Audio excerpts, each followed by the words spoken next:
Hello friends, अस्सलाम वालेकुम। अब इतने दिन से मेरी वीडियो क्यों नहीं आ रही थी? बिकॉज़ मेरी तबीयत ठीक नहीं थी, तो इसीलिए मैं वीडियो नहीं बना पा रही थी। सॉरी उसके लिए। अब आगे से कंटिन्यू करेंगे हम। हमारा मसनवी हमने देख लिए थे, मसनवी और उसका फ़न और इर्तिका। अब सिलेबस में मसनवी गुलज़ार नसीम और का पूछा गया है, तो हम आज उसको डिटेल में समझ लेते हैं।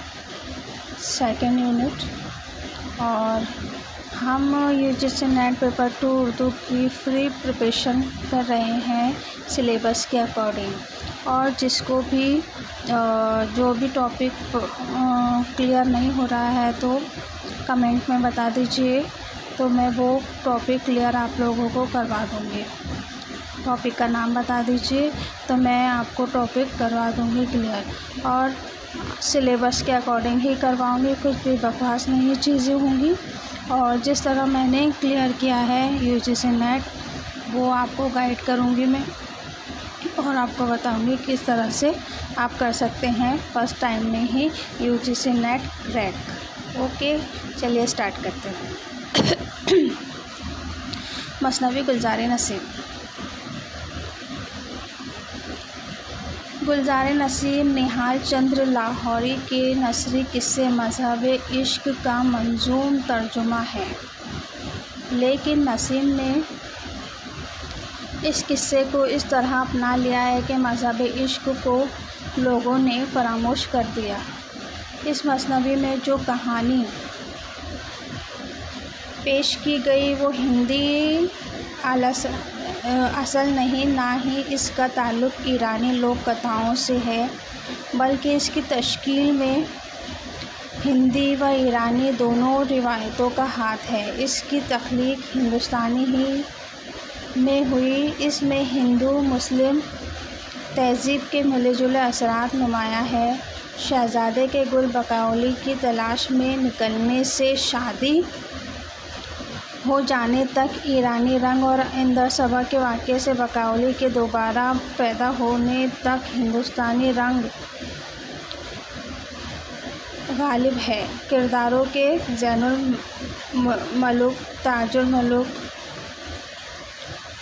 मुलूक जैसे फ़ारसी, और चित्रसीन और चित्रावत जैसे हिंदी नाम भी इसी हकीकत की तरफ इशारा करते हैं। इसी बाज़ किस्सों में अमीर हमज़ा, अलिफ लैला याक़ूब व यूसुफ़ और बुस्तान ख़याल के वाक़यात का गुमान होता है, तो कुछ किस्सों में हिंदुस्तानी लोक कथाओं का रंग गालिब है। ऐसा सिर्फ़ गुलज़ार नसीम ही के साथ मख़सूस नहीं, बल्कि बक़ौल गोपी चंद नारंग मसनवी निगारों ने इन्हें हिंदी व इस्लामी अज्जा अपने तख़य्युल के सांचे में इस खूबी व खुश असलूबी से बैठाया है कि इनमें अरब के सोज़ो दरो अज़म की नफ़ासत और हिंद की लताफ़त ने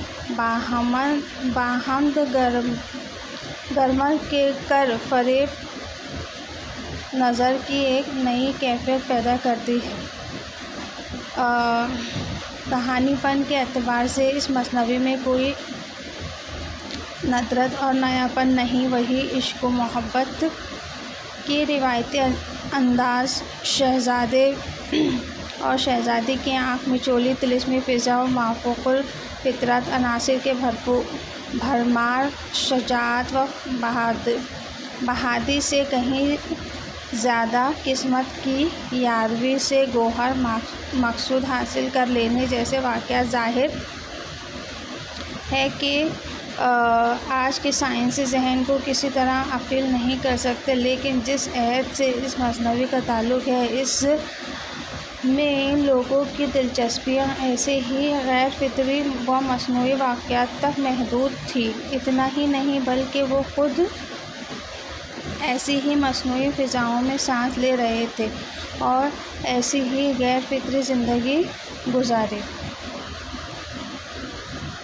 دوسری مصنفیوں کی طرف گلزار نسیم بھی فرضی ہونے کے باوجود اپنے عہد کے معاشرات اور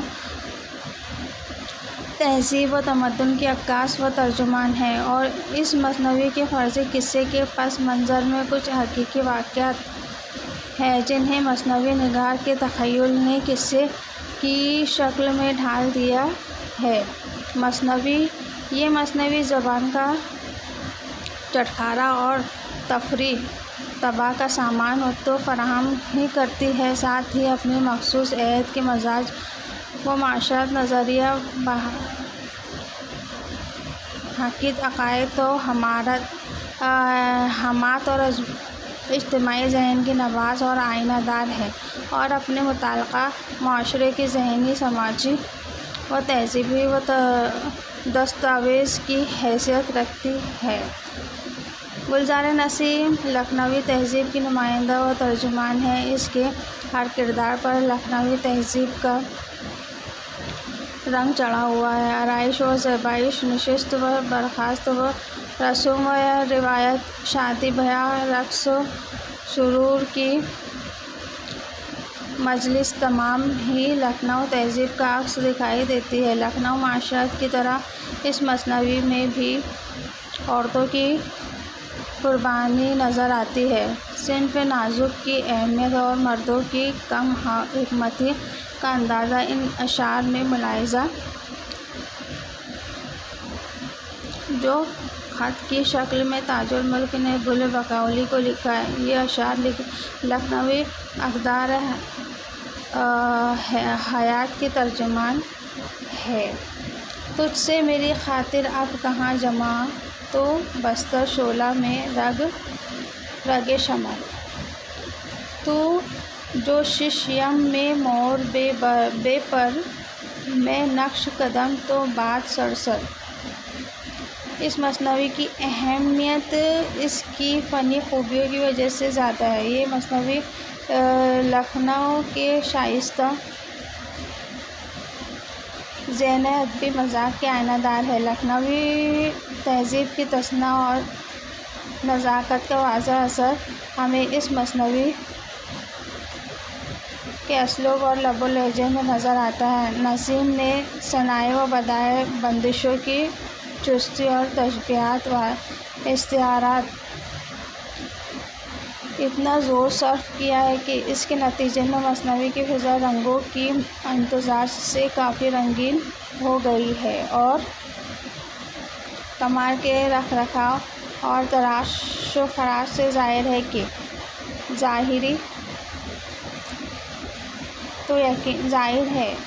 حسن تو یقیناً پیدا ہو گیا ہے، لیکن مصنوعی حسن تو یقیناً پیدا ہو گیا ہے، لیکن اس مصنوعی سوز و گزار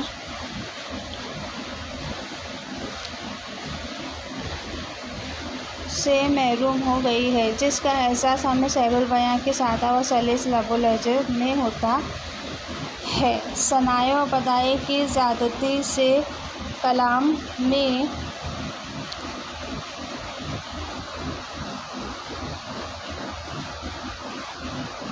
اور تو یقیناً پیدا ہو گئی ہے، لیکن نسیم نے ان کا استعمال اتنی فنکارانہ انداز میں کیا ہے کہ ہم تصنع سے پیدا ہونے والے حسن اور اعجاز میں مہو جاتے ہیں۔ نسیم کی اسی فنکارانہ صلاحیت، ذہانت و طباعی اور زبان و بیان پر غیر معمولی قدرت کی مدد سے ان کی مصنوعی اردو زبان کا زندہ جاوید کارنامہ بن گئی۔ اوکے فرینڈس، کل ہم سحر البیاں دیکھیں گے مصنوعی۔ آئی ہوپ آپ کو یہ ویڈیو پسند آئی ہو تو please like, share and subscribe کیجیے، اور جو بھی آپ کو ٹاپک پر ویڈیو بنانا ہے تو پلیز کمنٹ کیجیے، میں اس ٹاپک پر ویڈیو بنا کر آپ کا کلیئر کروا دوں گی ٹاپک۔ اور UGC نیٹ میں پیپر 2 فری اردو پریپریشن کرنے کے لیے فٹافٹ ہمارے ساتھ جڑیے، اب ٹائم بہت کم ہے تو پلیز۔ اوکے، اللہ حافظ۔